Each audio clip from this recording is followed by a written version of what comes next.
I get that. So one thing my husband said to me, he's been listening to podcasts. Oh, yeah. And he was like, here's what I always love. And I was like, what? And he was like, you and Kara, you always start out like, hey, hi, how's it going? I've got a story for you. Great. And then you're like, and so this couple got married. And then the other one would be like, great. And then it's like, and then he murdered her. And you're always so like, oh, like we're surprised that something bad happened. And he's like, your podcast is Witches, Magic, Murder, and Mystery. It's not happy stories. This isn't the good. I mean, except for all of our witch stories, which are generally except for that one great. that killed a bunch of people. I reclassified that as a murder story. Yeah, okay. Because I didn't want her to be she wasn't a real witch. She's not, no. She thought she was. She pretended to be a witch because she thought it was cool. That she was a bad person. She thought she was magical. Yeah. All of our witch stories are like the Biddy Early and the Grace Sherwood.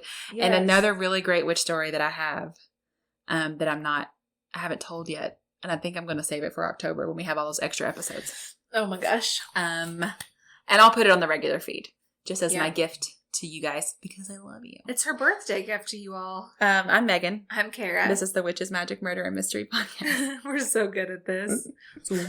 I've got a mystery for you today. Mysteries. It is an older case. Okay. It's unsolved. Oh. Yeah. Okay. Man, here we go. We're just doing all the unsolves. I know. Mystery, mystery, mystery. Man. Okay. Okay. On July 26th, 1974. Okay. Taking it back. A 12-year-old girl was taking a walk with her family along Race Point Dunes in Provincetown, Massachusetts. Okay. When their dog suddenly started barking and ran off. So the girl, I should tell you, this girl's age has been described anywhere from like 9 to 14. Oh. But I found it more than once as 12, so I went with 12. But if I have the age wrong, I apologize. You can always find all of our sources in the show notes. Yep. That's what we base our information off of. We express our opinions based on the information that is publicly available at the time. Okay, so she runs off after the dog, and then she spots something that she thought was a dead deer. Oh. And it wasn't. As you can probably already tell. Oh. She realized it was the decomposing body of a woman. Can you imagine? Oh. Yeah. Like, I mean, I grew up on a farm. Oh, yeah. I've smelled decomposing animals. Yeah. And like stumbled upon. Yeah. Yeah. It's awful. It is horrible. So, but then to realize it's a person. Oh my God. I can't at 12 years old. Oh. Like I keep thinking about my daughter, my younger daughter, she's 11. Yeah. But she'll be 12 soon. And it's just like, I can't imagine. Yeah. My oldest is 12. And if she saw that, she'd lose her mind. Yeah. Just terrifying and awful. And you'd never get it out of your head. Right. So anyway, the body was about 15 feet from the nearest access road. And there were 2 sets of footprints leading to the body. And then tire tracks were found 50 yards from the scene. Huh. There was a significant amount of insect activity. Oh. And investigators determined that she may have been dead for anywhere from 10 days to 3 weeks. Oh. So it's the summer in Massachusetts. Oh, okay. So it's just kind of like, they're like, the weather may have an effect on it. As for the body itself, the woman was face down on a green beach blanket. There was no sign of a struggle, leading to police to think that she'd either known her killer or had possibly been asleep when she was killed. Oh. A blue bandana and a pair of Wrangler jeans were folded under her head like a pillow. Oh. She was white. She was about 5'6" and weighed around 145 pounds with an athletic build. Okay. So she could have, they're like, well, she could have fought. Could have, but there was no sign of a struggle. Yeah, so she's had to have been fought. Her long red hair was pulled back into a ponytail with a gold-flecked elastic band, and her toenails were painted pink. Oh. She had dental work, several gold crowns worth $5,000 to $10,000. Huh? They called this New York-style dental work, which I guess just means it was expensive. I'm like, what does that mean? Why? New York-style dental work. I've never heard that. Why? Both of her hands and one of her forearms were missing. Several of her teeth had been removed. Maybe those were gold ones? Well, but there were still gold ones. They left the gold ones, I guess. It says they think the teeth, hands, and forearms were all removed to either make it more difficult to identify her or her killer. Like maybe if she had like also, where her hands should have been, there were piles of pine needles. Like her arms were there. I mean, it's just a weird. Like, why? Why would you do that? Yeah. Her age has been estimated to be anywhere from 20 to 49 years old. Because she's so badly 29-year difference. Yeah. So, the description of the scene said there was no sign of a struggle, but the body was described as being nearly decapitated. My God. Maybe from strangulation. And the left side of her head had been crushed.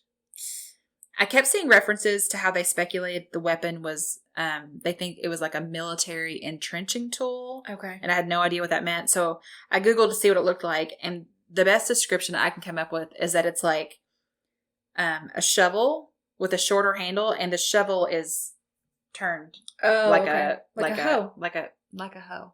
Like an axe. Yeah.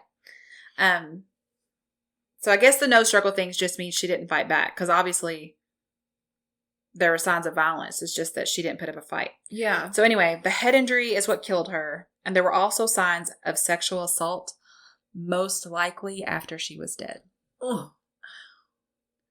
Good Lord. Police compared her description to thousands of missing persons reports nationwide, but they couldn't identify her. What? They surmised that her body had probably been moved to that spot by the road after she was killed, because the sand of the beach blanket were fairly undisturbed. So the fact that there was no sign of a struggle. Yeah. And then if she had fought back, that they took off her. Yeah. So. And the blanket was still neat and right. tidy. They did extensive searches of the entire area and checked out vehicles that had been in the area, but no clues were found aside from the items that were found with the body. Which I already mentioned, like the ponytail holder, the beach blanket, whatever, the jeans. Yeah. Without a name, she became known as the Lady of the Dunes. Oh. Mm-hmm. Okay, do you want to hit stop on that again so we can... Yay. All right. So she was buried in October of 1974, 3 months after she was found, in St. Peter's Cemetery there in Provincetown. Her headstone read, "Unidentified female body found, Race Point Dunes, July 26, 1974. Oh. I know. So a clay facial reconstruction was created in 1979. In 1980, her remains were exhumed just to re-examine everything. Right. But no new clues were found. Dang it. Then she was exhumed again in 2000 to retrieve DNA. And this time, when they reburied her, they left out her skull, I think, as like a means to be able to, in case something came up they could compare it to. Right. Then in 2010, her skull was placed through a CT scanner that generated images for another reconstruction by the National Center for Missing and Exploited Children. Oh. So, I mean, they've continued to work this case. You know, when they've had opportunities they didn't come just up. drop it. Right. So there have been few leads in the case. Thunder? Is that thunder?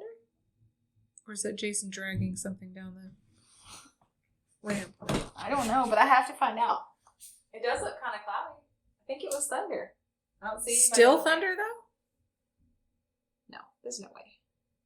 Jason dragging something down the ramp? There's nothing over there. Unless I can't see this very far apart. Oh. But what would he be dragging? What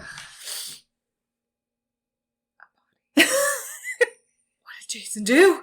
Jason! A body. Okay.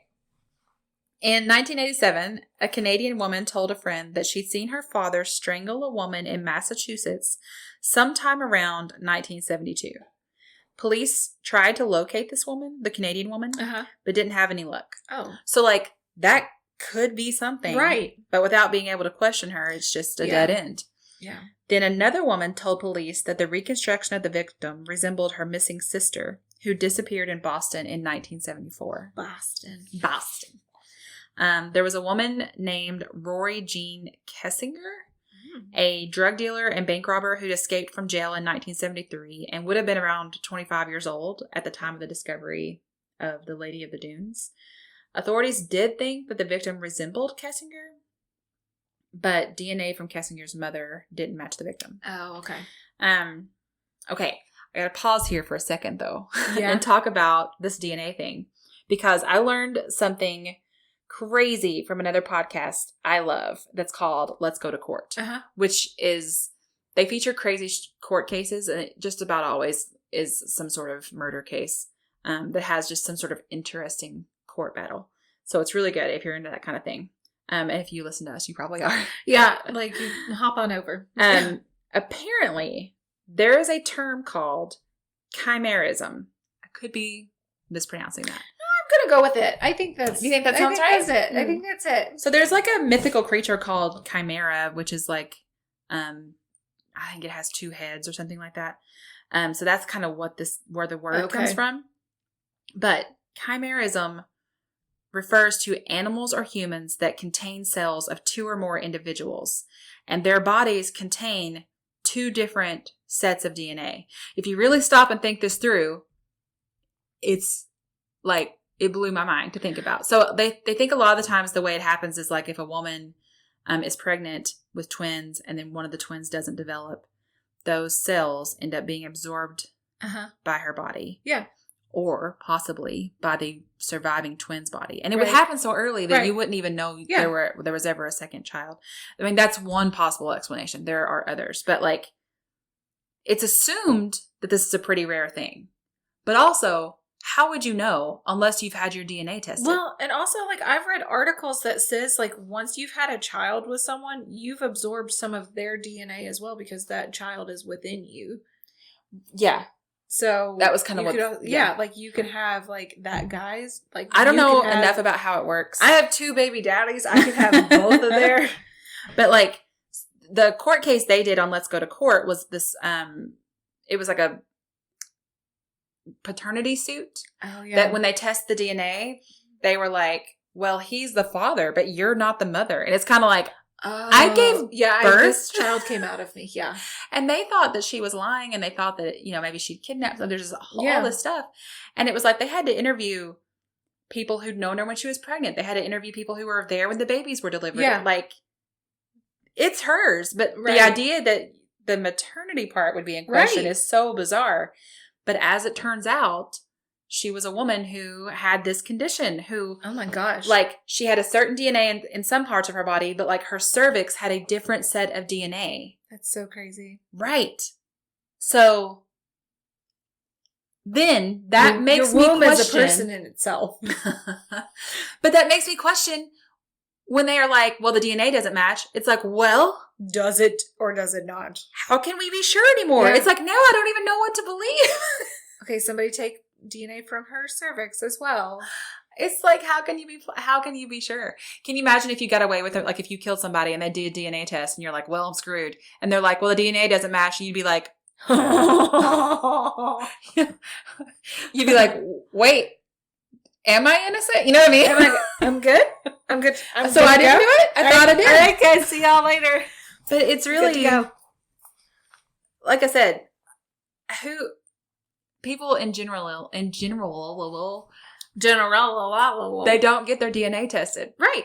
Or if you do, you get it tested from one spot of your body. You wouldn't know. Or like they test the Golden State Killer's like family and Ancestry.com and then find him. Like, it's that clear. So this whole question now that there's apparently a thing called chimerism where you could possibly have more than one set of DNA in your body. It's questionable. Slam doors. It's not questionable. That's a real thing for sure. Yeah. It just makes, now I'm like. Yeah, like now we're like, how do we trust DNA anymore? So when you tell me. Questioning all the things. Like, we don't think this victim was Rory Jean Kessinger because the DNA didn't match. Did it not? We don't know. Who knows anymore? We don't know. So, anyway. Life as we know it. Just stop and think about it and let it blow your mind for all the possible implications. Just a few moments. Let's have a few moments here. So, okay, back to my story. There's a theory that the dead woman might have been an extra. Okay, this is like a big thing. In the 1975 film Jaws. Oh! So you've heard of it. That's how I've heard of this story. but I didn't know any of the details. I just Yeah. heard like this random lore Yeah. about that movie. So Jaws had been filmed in Martha's Vineyard, which is about 100 miles south of Provincetown, Uh-huh. between May and October of 1974.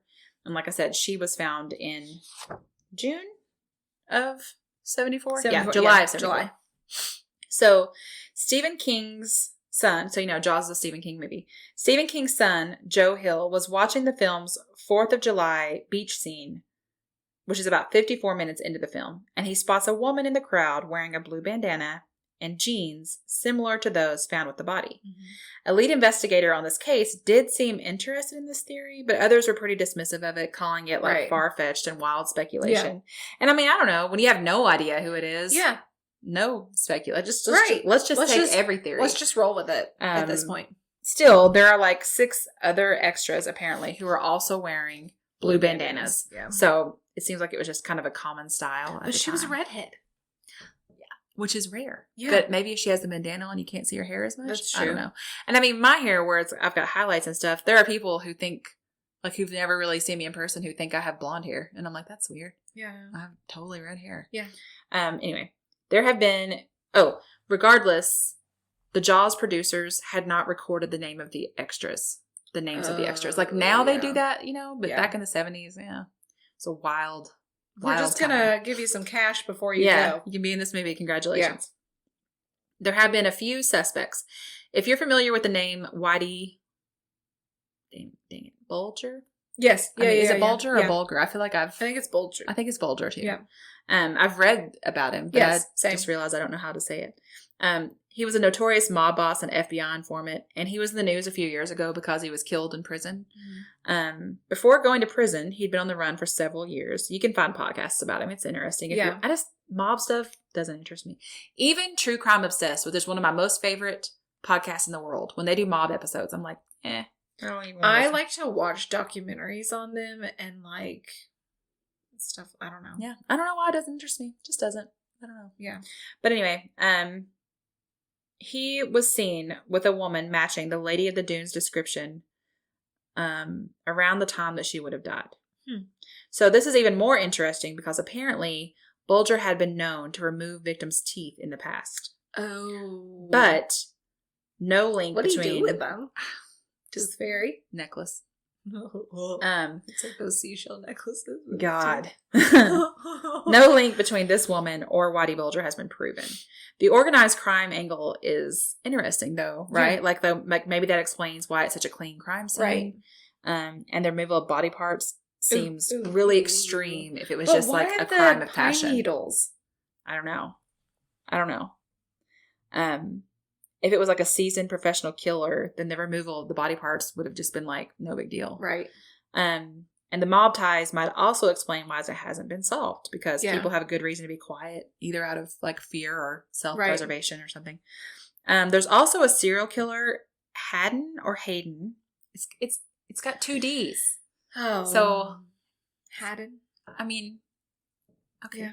Yeah. I don't know. Mr. Clark confessed to the crime, but it's kind of questionable because he'd been diagnosed as a paranoid schizophrenic, which could lead him to admit to things he didn't do. Oh. In 2004, he sent a letter to a friend saying he'd killed a woman on Cape Cod, Massachusetts, and he sent 2 drawings, one of a handless naked woman sprawled on her stomach, and another of a map pointing to where the body was found. But the thing is, this is 2004, so he could have just known all that from the news. Right. I Yeah, don't if know. it was heavily covered. Right. So in April of 2000, Clark led police. This is actually before he even did the letter, but whatever. Clark led police to a spot where he claimed he had buried 2 victims 20 years before. Oh. And they did find a body there of a woman who'd been missing since 1986. Oh. Also, there's this bearded guy in prison. There's this bearded guy. He's in prison with this serial killer, Hayden Clark. And that serial killer believes that the bearded guy is Jesus Christ because he's a paranoid schizophrenic. Okay. So he will tell Yeah. this guy things like a confession because he thinks He's our Lord and Savior. he's Jesus. Right. So he's told that guy, like as a confession, that he killed as many These as are my confessions. if I'm gonna tell it, then I gotta tell it all. To Jesus Christ in my prison cell.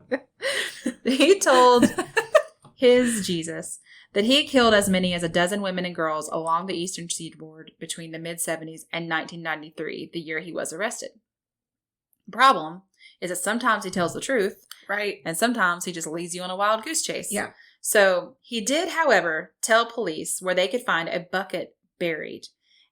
He led police to a bucket with 230 pieces of women's jewelry buried on a property in Cape Cod that had once been owned by his grandfather. Oh. One of the pieces was a high school ring that belonged to one of Clark's known victims.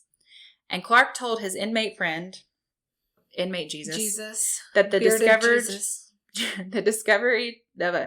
discovered jewelry was a collection of trophies from a 2-decade-long killing spree. Oh. 230 pieces. Gosh, that's a lot. So the idea that he could have killed this woman isn't completely implausible. Right. But of the 2 murders where he's actually been convicted, which I had to read about and I hated it every second of it, one was a child and the other was a 23-year-old woman. So like 2 totally different victims. One was stabbed, the other was suffocated. Oh my God. He'd left a fingerprint at the scene of one of them, and there was also some cannibalism involved, which again, oh my God. When I first started, I was like, maybe I should do an episode on this guy. And I was like, No. absolutely not. This is awful. So it's like the 2 murders that he's been convicted of do not feel as clean and controlled as the murder of the Lady of the Dunes. At the same time, there are 230 pieces of jewelry, and he's only been convicted of 2 murders. There's no So yeah. there's probably more, right? Ground penetrating radar has been used. Mob ties were probed. Motorcycle gangs were investigated. Psychics have been contacted. They've been contacted. Guys, these psychics been contacted about these facts that we've been finding on this case here. Psychics have even been contacted. No family or friends have ever come forward. And that's the weirdest part for me. With any of these cases. Yeah. The fact that no one ever comes forward and says, you know, I heard a my story. person is missing. Well, even if they don't know about the body, just saying my person's missing. Right. Like, Yeah. no one missed her? It's really sad. She was an only so child and both her parents died. I mean, yeah, she could just be all alone. Yeah. But no one knew her? Like, no one. How? No friends, Yeah. nothing. We still don't know who she was. She is currently the oldest case of an unidentified dead person in Massachusetts, included in the clearinghouse records. In 2014, one of the case investigators raised money for a new casket for the woman because the original one was made of thin metal and it had rusted and deteriorated.